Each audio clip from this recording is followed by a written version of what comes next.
Hi, and thanks for tuning in. I wanted to remind you of our Road to 1,000 subscribers giveaway that we have going on our YouTube channel. If you subscribe and have a public profile, you'll be entered to win a free RX Smart Gear original jump rope. You'll get to pick the pattern of the handles, the color and weight of the cable, and you'll be getting one of the best-selling, best-performing jump ropes out there. Every time we hit a new century mark with the number of subscribers to our channel, we'll randomly select a new winner. And our friend Dave Newman is going to throw in a little something extra for each winner. So a special thanks to our sponsor, RX Smart Gear, to Dave Newman for being such a great partner, and to you for being a loyal listener. Good luck, and I hope you are our next winner. Hey guys, thanks for tuning in. I wanted to talk to you about our new sponsor, Element 26. They are an innovative company producing lots of products around the CrossFit, strongman, powerlifting space. They have weightlifting belts, they have knee sleeves, they have thumb tape.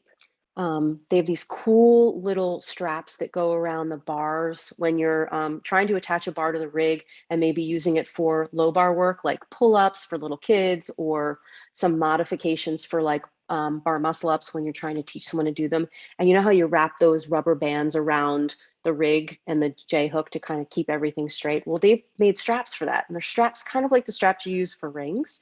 They have a really secure system on it, and you can wrap around the bar and keep that nice and secure. I love their innovation. Their product development team is top notch, and they're just coming up with really different ideas for our space. So check them out at element26.co. That's element26.co. And tell them Kat sang it. I'm good. Do we have cats on keyboards for this episode? No, we don't. It's actually funny that you mentioned that though, because I was a couple minutes late logging in because as I passed my boyfriend's office, he just got a new monitor in his office, like a really big one. And he's sitting there with the cat on his lap and they're watching Movie Squirrels, which is like a YouTube channel that we sometimes put on the TV of like squirrels, you know, like just being squirrels, and the cats like to watch it. So it was pretty funny. I had to get that on the gram. Yeah, that's cool. So I don't think you've met my co-host Charlie. Nope. No, I don't think so. Hey Charlie. Hey, how are you? I'm good. He good. Popped up first and I was like, oh wait, wait, I'm on the wrong one. Yeah, I have 3 co-hosts and we just kind of alternate through. Nice. So we can kind of change it up a little bit, but super excited to have you on. Thank you so much for doing this. Yeah, absolutely. I'm excited to be back and to chat some more. So I saw this morning on your Instagram you doing obstacle work handstand walks. Was that in memory of Dave forcing you to come out cold at the games? No, that was not in light of that. However, that was a good memory that I had from the CrossFit Games. No, we have 2. We're lucky to have 2 of those obstacles at our gym, and so we practice them quite a bit. And you know, just with Wadapalooza coming up, you never know what they're going to be throwing at us. So just making sure all the skills are sharp for that. And but yeah, that was a good moment at the games. Yeah. So I want to talk to you about the elephant in the room to start, and then we'll get into all of your stuff. But you had the unique opportunity to be the demo team captain last year at the games. Yes. So you worked very closely with Dave for like a month, maybe more. A little testing more, yeah. Workouts. Yeah. So I want to get your reaction to the news that Dave was let go by CrossFit, since you have worked so closely with him. Yeah, I feel very, grateful and honored to have had those experiences last year to get to work with Dave. I had worked with him in the past a little bit, and we used to live pretty close to the ranch and also where he lives. So yeah, I mean, my initial reaction, is just sadness. And, I was kind of telling Ross yesterday that I was like still kind of in shock, I think, at like, I was like, oh, it's not like real, like he's not actually like let go or fired. And so I think that is just kind of, I don't have any like insider information, and I haven't, talked to Dave really since the games that much. But just, I think it's just a sad loss for the community. And I'm sure there's a lot more details to the story that probably nobody knows, or we might not ever know. So it's hard to make a comment as far as like was it the right choice? Was it not the right choice? I mean, I'm sure that there are things that we don't understand. But just as far as like, you know, Dave as a person, like every time that I got to work with him, I was just incredibly inspired by his passion and his, you know, attention to detail and just passion for our sport and for the CrossFit Games and for the test. And so that was just always such an honor to be around him and the rest of the Games team. So that will definitely be, you know, a big missing piece going forward. But yeah, like I said, there's not really we don't really have any information about it. And so it's hard to like have really an opinion on the situation as a whole, but just, you know, I really liked Dave and I loved working with him and always thought he did such a great job and have so much respect for him as a professional and director of the game. Yeah, I have mixed emotions because, you know, every time I've met Dave, he was so kind to us. He came on this show and he was very open and candid with us, which was awesome. But it doesn't mean that I can't also be excited about the future of CrossFit. And because it's been one person who's run this event for 15 years, and maybe it's time for some fresh ideas. And I can be sad for Dave and excited for the future at the same time. And I think it's crazy because, you know, the internet gets a little wound up and it's either one way or the other. And so. Well, I think people, you know, when you go through and read some of those comments too, like people just are searching for answers, I think. And so they make these, you know, jump to conclusions or say crazy stuff. And you're just like, I don't think that's, I mean, I don't know what actually happened, but some of the stuff is just like ridiculous. And it's also, you know, like anything else, very polarized, like you were saying. It's either great or it's the worst thing ever. So, but yeah, I think definitely feel for that. But yeah, I mean, Dave was definitely the evil mastermind behind it all, but there was, of course, a huge team of people that, you know, helped him and worked together on that. And so I'm sure that those people will still be a part of it. So it's not like completely starting from scratch or whatever. Well, I want to thank you for doing that for us. I know that there are very few answers, and maybe it's as simple as just it was a business decision and people are trying to make it more than it is. But I appreciate that with the limited information, your candid comments about the situation. So I want to go back to the games because I thought it was one of the best program games ever. You were part of the testing for all of that. What was that experience like for you? Because we talked to you, I think, just weeks before the games. And haven't got really your comments about how it was at the games for you. Yeah.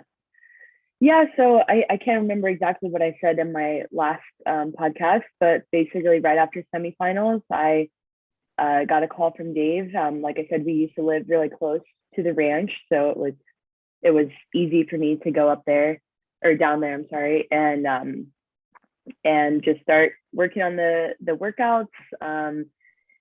It was really cool. I think that, you know, in the past they've had Paul Tremblay was the demo team captain. And I don't know how much to the extent of testing that he had done. Like when I was on the demo team in 2017, it had seemed like Dave kind of had other athletes do the testing. And then the demo team was mostly just at the games. So I'm not sure if they've really had anybody do what I did last year, which was like basically go through the testing from the very beginning all the way through and then be like a part of the games as well. And so I think that was just a really, you know, unique opportunity to see the evolution. Because a lot of the times when you're testing workouts, because they would bring in other athletes, obviously I wasn't the only one, but you don't really get any information. You just show up.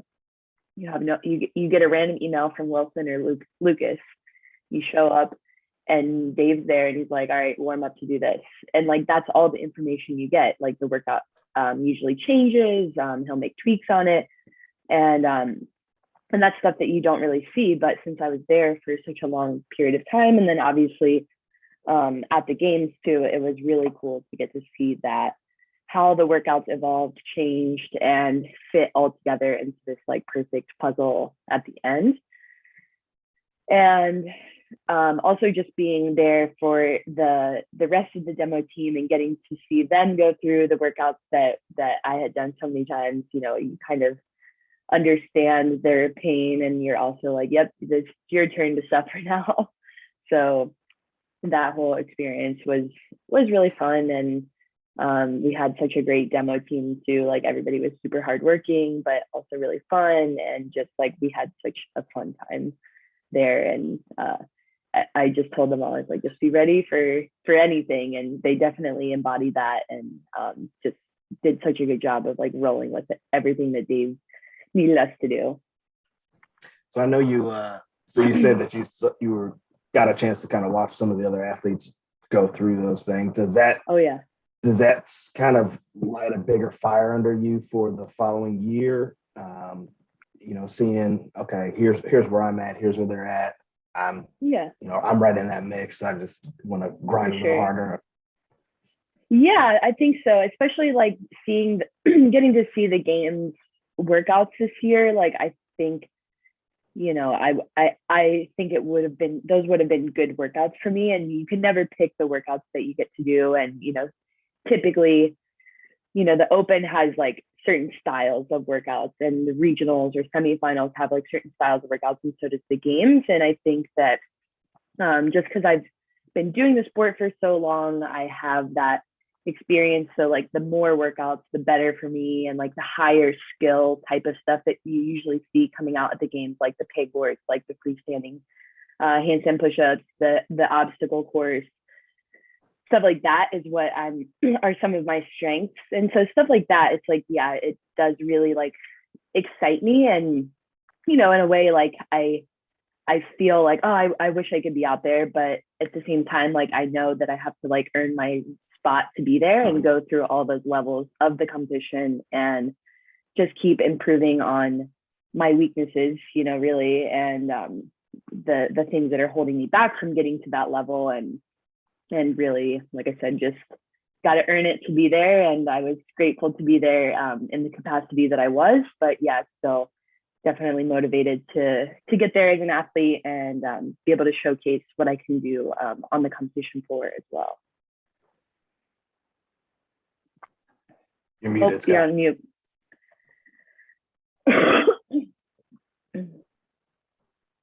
Scott, you're muted. Yeah, I'm a professional. I do this for a living. Right. Yeah. So you mentioned fun.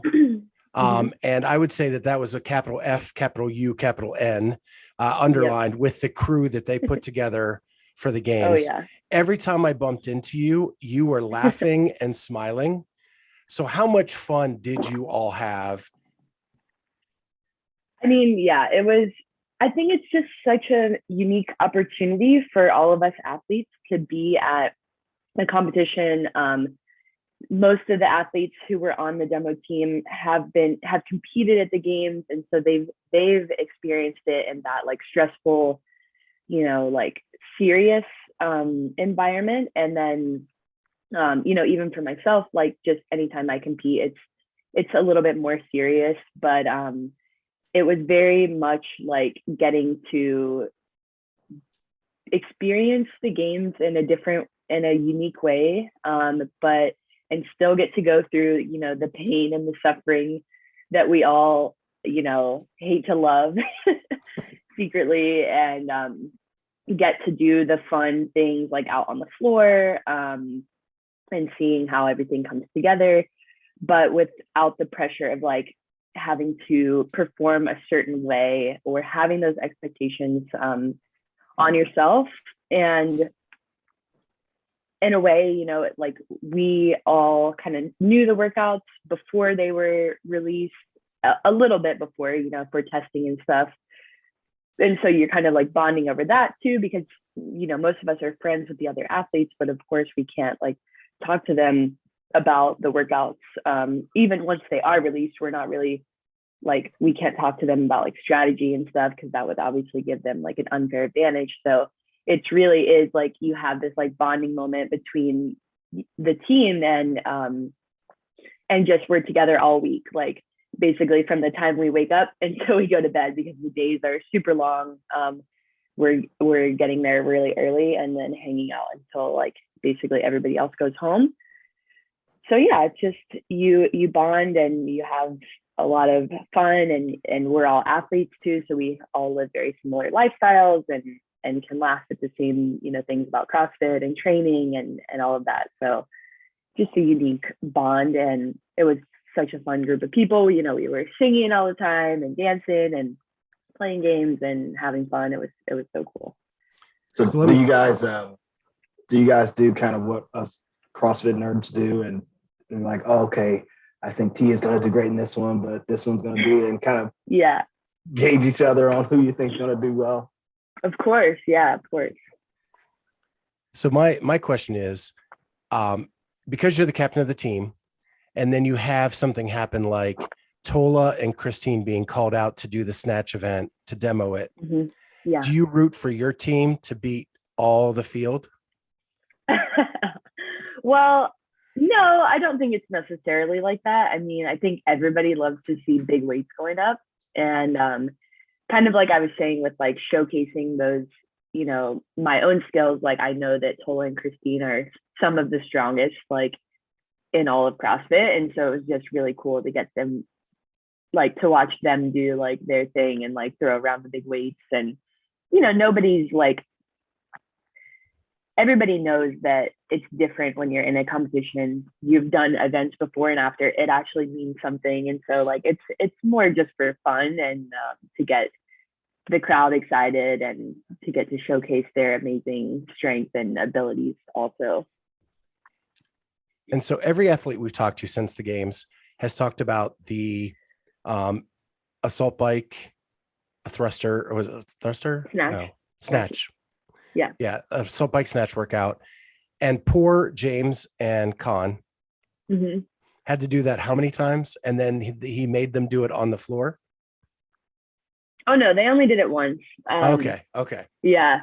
But, well, I did it about, I think 4 times when it was all said and done, because we were testing different versions, you know, different rep schemes, different weights a little bit. And then I also did like the team version, which was, I think 35 straight through. So I did that one quite a few times. And the second time that I did it, I felt like my first take was like the first time I did it. I was like, damn, I made that hurt. I paced it perfectly so I didn't blow up. That's pretty much, I think, as good as I got. And then the second time, Dave was like, yeah, we're going to do it exactly the same, but like, just try to go faster. I was like, Dave, I don't know if going faster is going to get me like a faster time. And so, but of course, whatever Dave says you have to do. And that was the time I just like went full send on the 21 calories. And after that, I was like, oh no, I messed up. But you have to keep finishing it. And after that one, I had like, that was the second time ever that I've like thrown up after a workout. And it was just like, stomach just hurt so bad. It's just like laying on the ground, just like waiting for it to pass.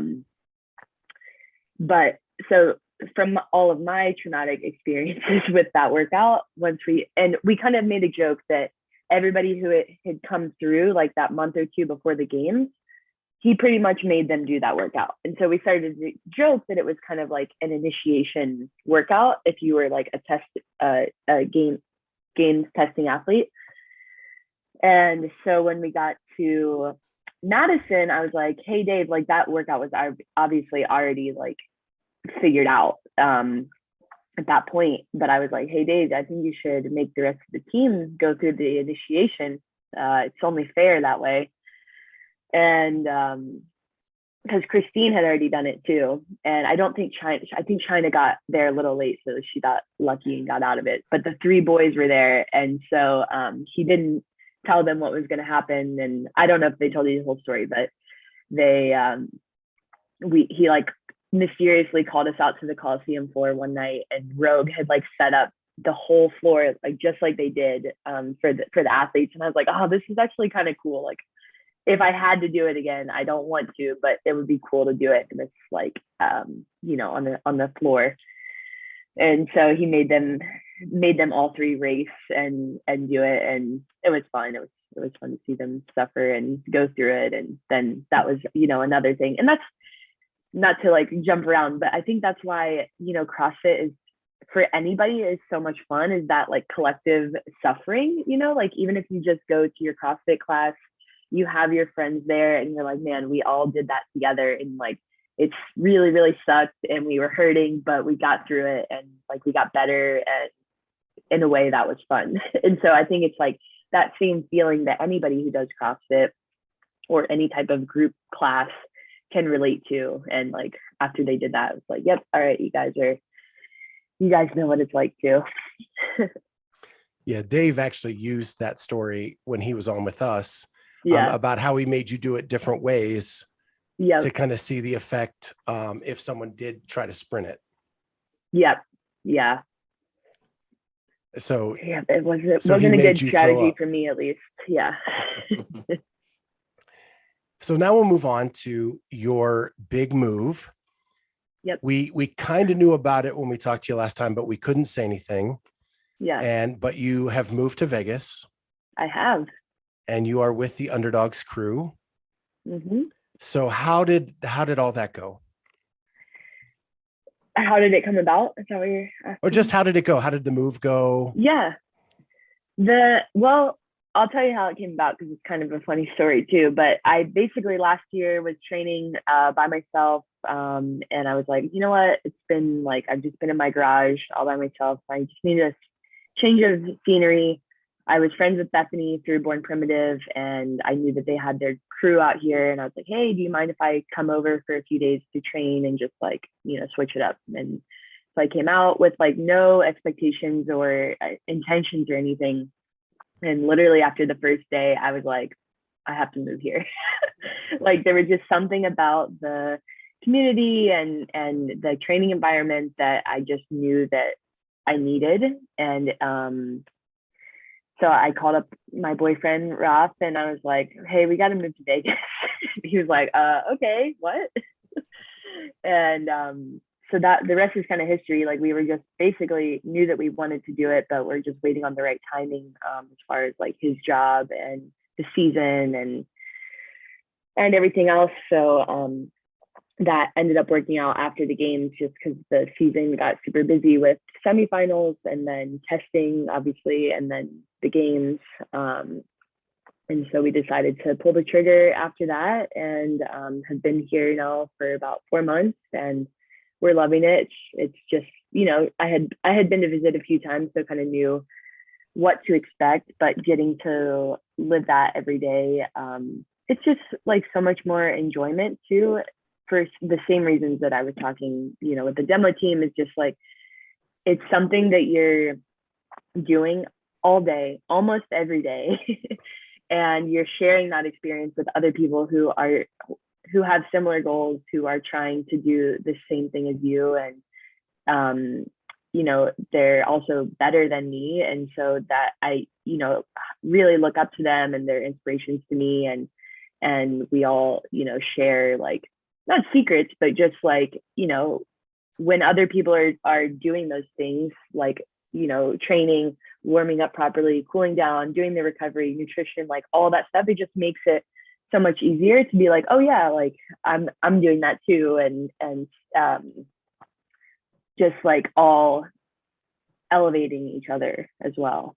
And so it's been awesome. And I'm really excited to, most of us are going out to Wadapalooza to compete. I'm competing on a team with 2 of my training partners, which will be really fun. One of them, Alex, I've been training with her since I moved out. And then our third teammate, Kyra, she just moved to Vegas like last week. So we've trained with her a little bit, but not as much as me and Alex have trained together. But it's going to be really fun, and it's kind of like just a low pressure way to get the season started, and then, you know, we'll be rolling right into the open. It's funny because I was in Vegas for West Coast, and I had dinner with Justin when I was there, And after that dinner, I wanted to move to Vegas too. Yeah. Justin, You're like, I got to move here. Justin has a way. Yeah. Mm-hmm. Him and Ashley both are just like the sweetest people ever. Yeah. But you bring up Wodapalooza and the 3-person team. Mm-hmm. How stoked are you that they brought that back? It's so fun. I've actually done it before in 2018, I believe it was. And I haven't done many team competitions just because I prefer the individual experience from the times that I have competed. But that year, I really did have a lot of fun with my teammates. And I think it all comes down to, you know, like being around the same level as your teammates too. Like back when I first started CrossFit, I was on a team and there was just, you know, it was a bigger team and there was just like mismatched priorities and levels. And that was just a little bit frustrating, like on the competition floor, and not like for any personal reasons at all. It was just like, oh man, like somebody couldn't do something. And that was like really frustrating to be feeling like you're like kind of held back. But when I did team at Wodapalooza, the 3-person team, we had such a good time. And it was like, yeah, of course, like certain events, you'd have to make up for somebody, but then on other events, like they'd kind of make up for you. So it felt like very balanced and in a true expression, I guess, of like my fitness and our collective fitness. And so I feel that way with like this team too. Like we all have obviously our different strengths and weaknesses, but I think like as a team, it will be really fun to go out there and be able to showcase those strengths with each other. So I'm really excited for the 3-person team, and we've already, of course, got our outfits planned out, and we're ready for that. So it's gonna be really fun. What I love about the 3-person team is it's so unlike anything at the games. So there's no pressure to it. It's just like go have fun. And it's so obvious at the number of big name athletes who are doing the 3-person team this year, how fun it can be. Mm-hmm. Yeah, I think so. And I think especially being so close to the season starting, a lot of athletes are preferring to do that. I mean, you can look at it both ways. Like it's a great way to kind of get some competition experience before the game season starts, or it's a time to, you know, go compete, but like not have as high of like volume or stress on your body or even mind as a team. And like you said, there's not really pressure. Of course, we're all competitors and we all want to do our best and everybody's trying to go to win. But at the end of the day, like most of us don't really do, like we haven't been training as a team of 3, you know, like all year. So it's kind of just like, yeah, we'll go have some fun, see what happens, and do our best. And so, yeah. So you've been in the sport a while now, and you have done it a few different ways. Now you're with Underdogs. Mm-hmm. What is the biggest difference you noticed since moving to Vegas and being under that umbrella? Well, I think there's kind of 2 ways to look at it. And one way that something that I said to myself before I moved out here was that even if there is no positive effect or training, you know, elevation, like if I don't get any better as an athlete, which I know that I will, but even if I knew there wouldn't be that effect, just the enjoyment and the fun that I get to have every day with having awesome training partners is worth it to me, because I know that the competition, the games or semifinals or whatever it may be, is such a small sliver of the season and my life. And so it's really about creating that joy and fulfillment and fun, I guess, for, you know, the 99% rest of the year. And I honestly think that's why I've been able to stay in the sport for so long, because I am loving what I'm doing, and I just keep finding ways to keep loving it. And I think ultimately, like, you know, everybody has a different path to their best self, but I think that ultimately the longer I can stay in it, the better I can keep getting. And I might not, make it to the games this year, or, I haven't made it in the past, but like, I'm still loving what I'm doing. And yeah, that's my goal, is to make it to the games. But by enjoying it, I'm able to keep doing it and keep incrementally getting better and better. So that's just like, the life of being here around other athletes with the coach. And then the other side of it is like the actual training, like the programming and like what we're doing every day. And,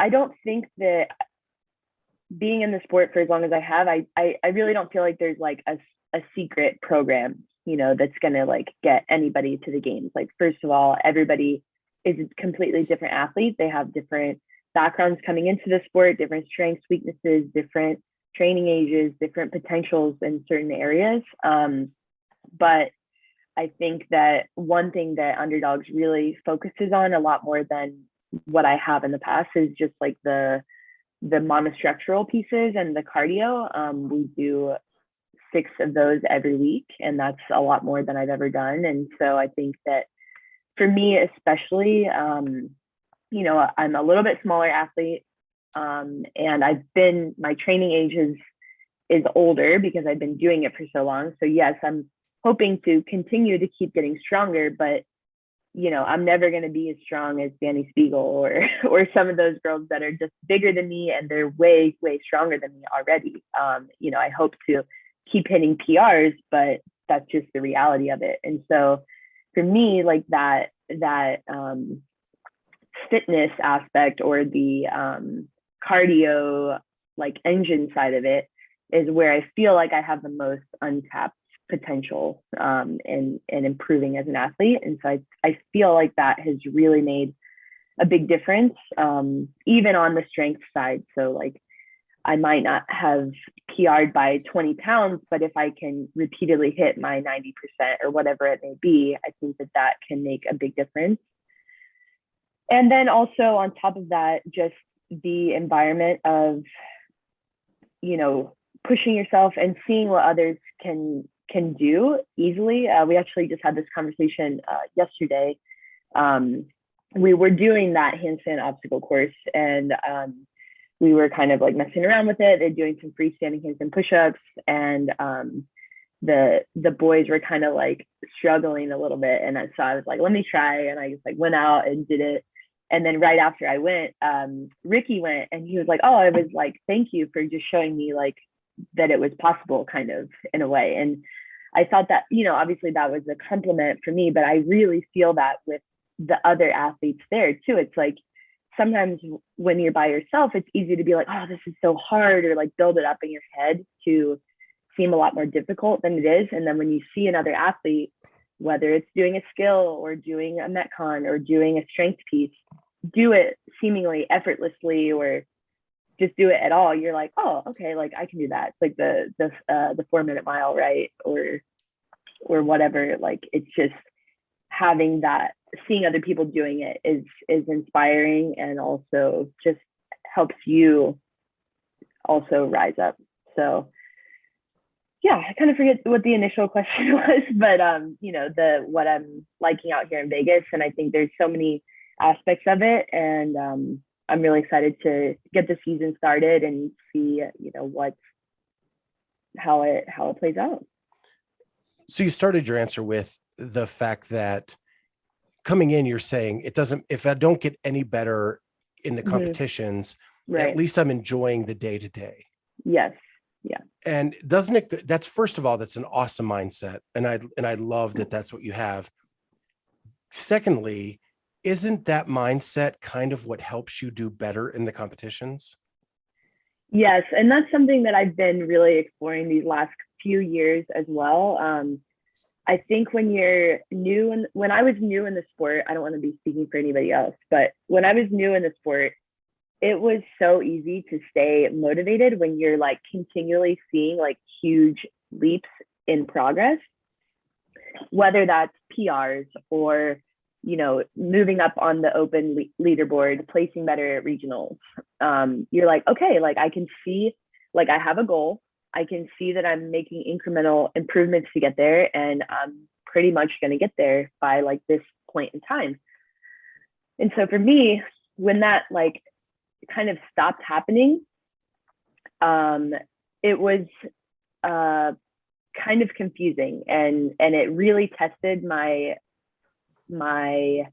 love and passion and my why. Like, am I just doing this to be able to call myself a games athlete, or like, why am I doing this? And what if I'm never a games athlete? Because ultimately I don't have the control over that, no matter how hard I work, or if I'm doing every single thing right. There's no guarantee, because there's workouts that come out that are out of your control. The other competitors are outside of your control. So it really tested me, and I'm grateful to have that experience. And it also forced me to like redefine like what is success for myself. And it's easy to be like, oh, well, I just keep getting better every year, placing better every year. But there's so many factors in that like I've placed lower in the open on years that I know I was fitter. But it's just like, it's sometimes the open placement does show your fitness, but sometimes it doesn't either. And so like detaching from that narrative and redefining success for myself. Like, if I train all year and am doing everything that I can, but I place lower in the open, am I going to be like upset about it? And I was for a while. And of course, I still have, I'm not perfect at it now. It's definitely it's mental training just as much as the physical aspect of it. But so just finding that success in things that you can control. So going back to what you were saying, is like that really I've felt in the last like year or so has helped me take the external pressure off myself, because it's like rewriting stories.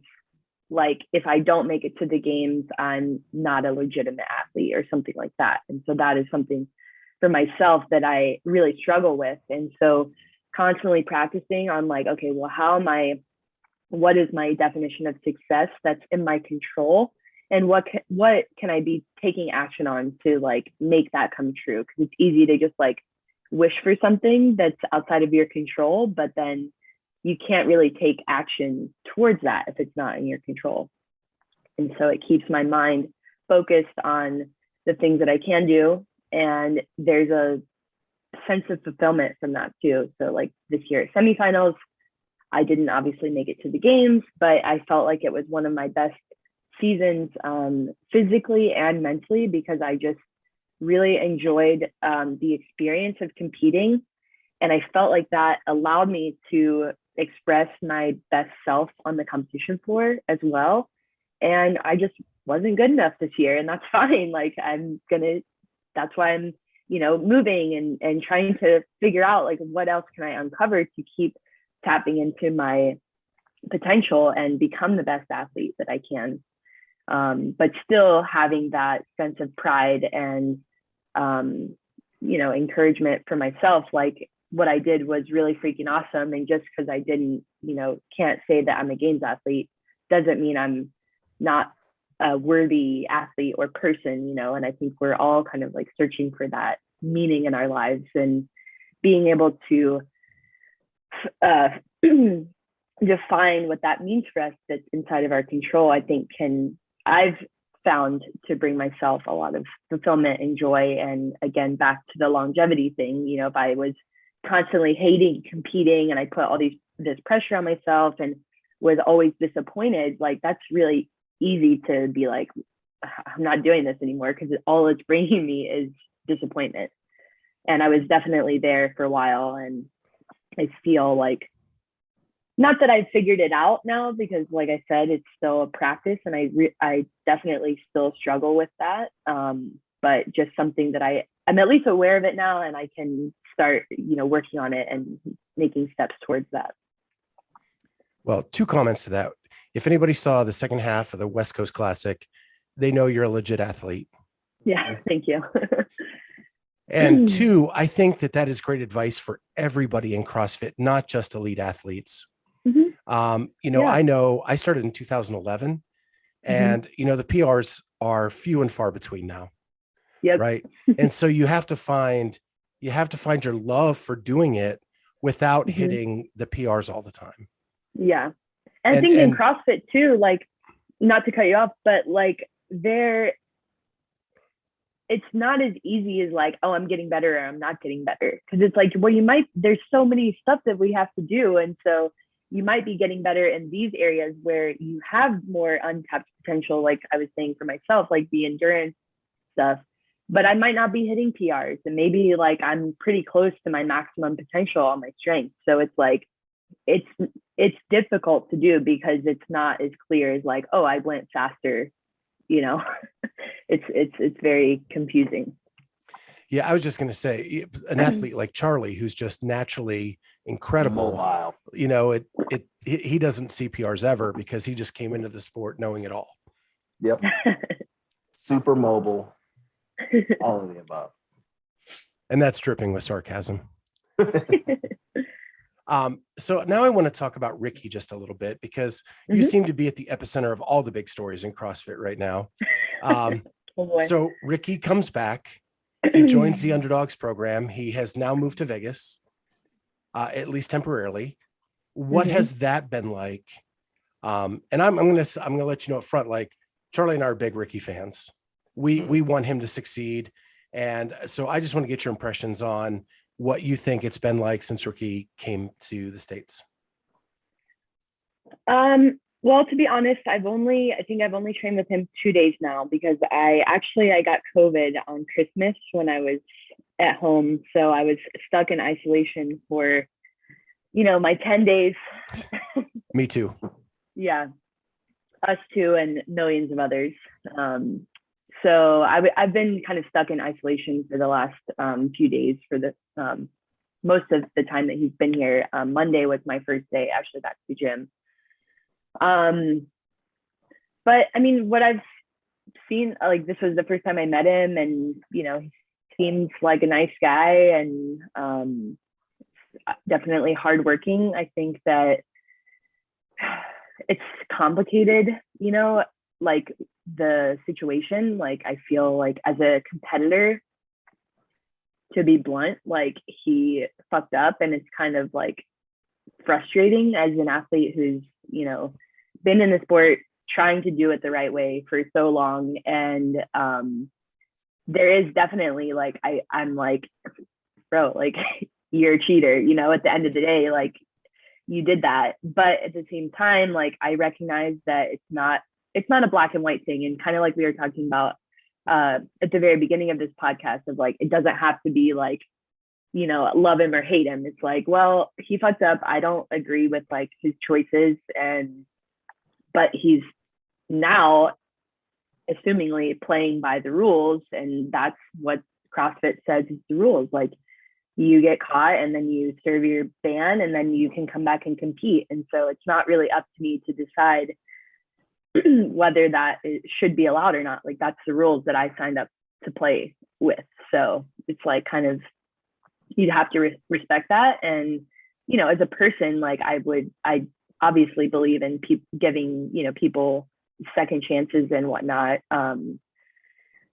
So it's complicated. I mean, he seems like a nice guy, and I've enjoyed the short time like training together with him, and hopefully he can, show everybody that he can do it, not cheating. And yeah, that's that.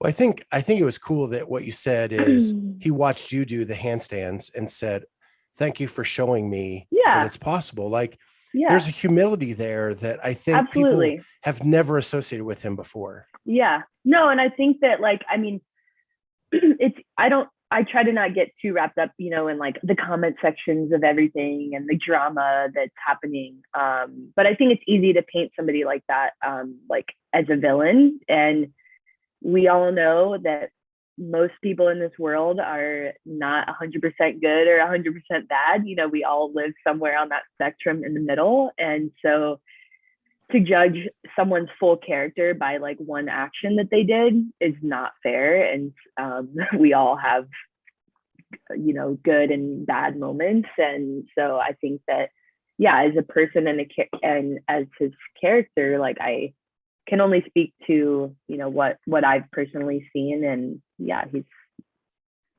cool guy. Yeah, who has, you know, he doesn't have like, from what I've seen, you know, like doesn't have an ego, or he's just there to get better like the rest of us. And, you know, I can respect that aspect. And, you know, we were all super sore after a workout we did on Monday. And so we were all, you know, communally sharing that experience. And yeah, just another athlete. Yeah, it's like the old adage, you know, you'd never want to be judged on your worst day. Yeah. You know, and and I've had some pretty bad ones, and thank God I'm old enough that I grew up in a time without cell phones. You know, but we're wishing him well. But I want to move on to your Born Primitive line, which is killing it. Thank you. And so, did it just come out in December? Yes. Okay, so the new line just came out in December. And what are your favorite things from the new line?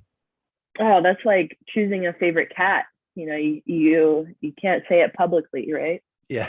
They're all my favorites, honestly. I feel super grateful to have the opportunity to get to design pieces that I really love, and a lot of work went into, you know, paying attention to all those small details and getting them really, I want to say perfect, but nothing's ever perfect, especially when you're, you know, kind of as nitpicky, I guess, as I am. But getting them to a place where I'm like super excited to share them with the world. Like I said, it's been a really long time working on them.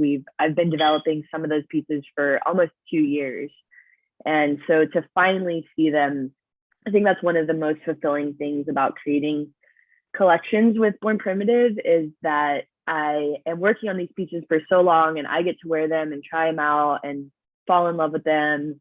And then they finally get released basically to the whole world. And it's just so fulfilling to me to see other women like loving them and feeling really confident and strong and wanting to, you know, get after their workouts and their goals. And because I think that in a way that we can all, like, you know, we've all gotten that new pair of shoes, and we're like excited to, you know, bust them out at the gym the next day. And so I think that there's a little bit, you know, it's a small part, but a way that can help inspire people to be their best selves. And as an athlete, that's something that I've always tried to do on my journey, is just like, I don't feel like I'm anyone special. Like anybody can, you know, go after their goals, and it might be scary, but if you keep working, you can find success and fulfillment in your life too. So that's my hope to share with others through the clothing line. And yeah, it's been really fun. So how cool is it to be with a company that is so empowering of you? And, you know, when your line comes out, they make you a supermodel. Yeah. Like the shoots make you, I mean, you're already a very attractive woman, and then they put you on this marketing campaign, and you're like a supermodel. Yeah. I mean, I just feel, like I said, I'll say it until I can't, but super grateful for their support and their enablement. Is that a word? Enablement to really make my vision come to life. And so I think I just like, I had the vision for like that photo shoot in Joshua Tree for so long, and I was like, let's just see if we can make it happen. And they're like, yeah, let's do it. And so really, you know, I love doing the photo shoots and, you know, creating that like visual aspect too. But I think for me, the more fulfilling part is just like having the vision, whether it's for the branding of the line or what it stands for or the pieces and how it all comes together, and then seeing that come to life and like we're doing it. So like at the photo shoot in Joshua Tree, I was just like, there was this moment where just everything was like had come like full circle, and like I just felt like it was being perfectly executed, and it was just like emotional. It's like, wow, like it's cool to be able to have this like specific vision and like just make it happen. And obviously that was like through the tremendous help with Born Primitive, all the models that and athletes that came out, and the photographer, videographer, like everybody is a part of that. And so that felt really special to have all of those people there at the shoot, like helping me bring my vision to life. So I just felt really grateful for that. So Joshua Tree was your idea? Yeah. That photo shoot like just went up a notch in the stuff they've done in the past. So that's really awesome that you were the creative mind behind that. Yeah, thank you. I appreciate that. And I think that's one of the things, the bigger pictures also of the line that I love doing. I love having, being able to sort through all those details, have that creative vision, and everything that I've done with my line has been from my vision. Like all the pieces were created by me. All the fabrics were chosen by me, all the colors, patterns, all of that stuff was kind of my vision. And then I really lean on Born Primitive for their, kind of back end execution, helping make it happen. Obviously they do like all of the manufacturing, and I work with their designer to make kind of like what I have in mind come to life. And then it takes usually a few iterations to get it right. Like I said before, like the fit and the feel and everything. But yeah, as far as like the marketing and the photo shoots like that, I don't know, like I kind of feel like the sky has been the limit with them, which is super cool. And to really be able to take that ownership over it too, and kind of be like, hey, this is like what I'm thinking. And that's what I did for the photo shoot. I was like, hey, I've had this. It actually was inspired by one of my favorite bands, Rufus Du Sol. Over COVID, they did this like concert in Joshua Tree, but nobody attended it. They just filmed it. And it was like in the middle of the desert with like those LED lights. And I was like, oh my God, like I just love this aesthetic, and just felt so connected emotionally to that set. And I was like, how can I, the theme behind this collection is grit. And so I don't know, it felt like that was like desert to me, like not super like polished, but kind of like dirty and gritty. And so I felt like that really fit well together. And yeah, just kind of a brainstorm explosion from there. But just it was awesome. See, it shows the age difference, because when you say Joshua Tree and I see Joshua Tree, I think my favorite band, U2. And okay. So, yeah, but because that was their breakout album was Joshua Tree. Oh wow, okay, that's cool. I don't know that much about U2, but that's cool to know that they were there. And I think it's also cool to see like the lineage of like inspiration too. Like they were probably inspired by somebody else too, and they did that, and maybe Rufus was kind of like inspired by them plus something else, and then that like keeps going down and down the line of like creativity and inspiration. So your friend and training partner now has her own line.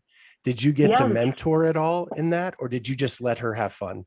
I wouldn't say I was necessarily a mentor. I mean, I was definitely open to like helping her. I think especially with like, she had a friend of hers help her design it, the actual like pieces. And so that was definitely like all them. But as far as like the launch and kind of more of the creative like vision of the marketing and stuff, I was definitely, we all the athletes had a photo shoot out there, and we were kind of discussing launch strategy with me, her, and Scott, because all of our lines were basically ready to go at the same time. So we were kind of trying to figure out like what would be the best plan of action for releasing them. And then I was just, kind of telling them some of the more behind the scenes stuff that I have done that, like you said, you didn't even really know that was like that I did, which was like, just kind of taking really like what Born Primitive has encouraged me to do, like I said, is just like taking ownership of it and bringing any and all ideas to them. And I honestly feel like they've said yes to all the ideas that I've had. And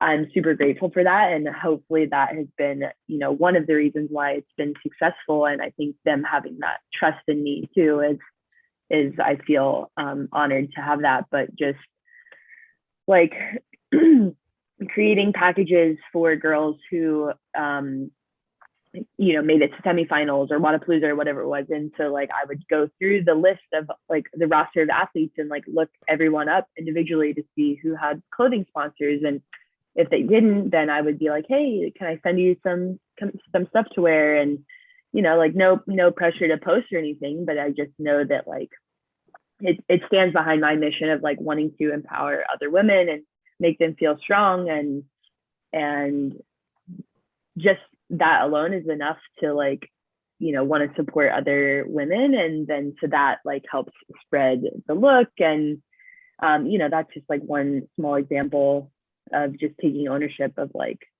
yeah, let me just do that and see like what happens. And so really taking on that like entrepreneurial mindset. And so that's really what I encourage like her and Scott to do. It might not like some of this stuff might not be obvious, and like Born Primitive isn't going to do everything for you. But if you come to them with like ideas and reasons behind the ideas, like I feel like they've been awesome at like helping me execute those. That's so awesome. So cool that you're connected with a company that allows you all that creative freedom. Oh yeah, for sure. I feel super lucky and excited to continue to work with them and keep moving the needle on that. So I want to finish up with you. Next week, you're going to Wadapalooza, and then the season is what, like a month away? Yeah, I think so. That... End of February. Yeah. So what are your goals for the season?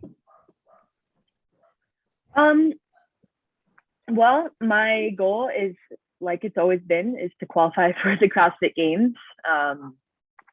But like I've mentioned earlier in this podcast, like that I feel is, not really in my control also. So defining success for each level of competition is going to be a huge one for me, like working with my mindset coach and really just like laying it out, like how before the competition starts, whether it's the open, quarterfinals, semifinals, whatever it may be, like basically creating a list of like, this is the character that I want to embody in this competition. And these are the things that are in my control that are in alignment with that character, and how can I do those things. And that's what I did last year. So I'm just excited to keep like building off of that. And then obviously with all the physical training, coming out here to Vegas and being in this environment, that will be hopefully take me to the next level. And, if it's not this season, then I'm just going to keep working and doing my best to find that, the best version of me.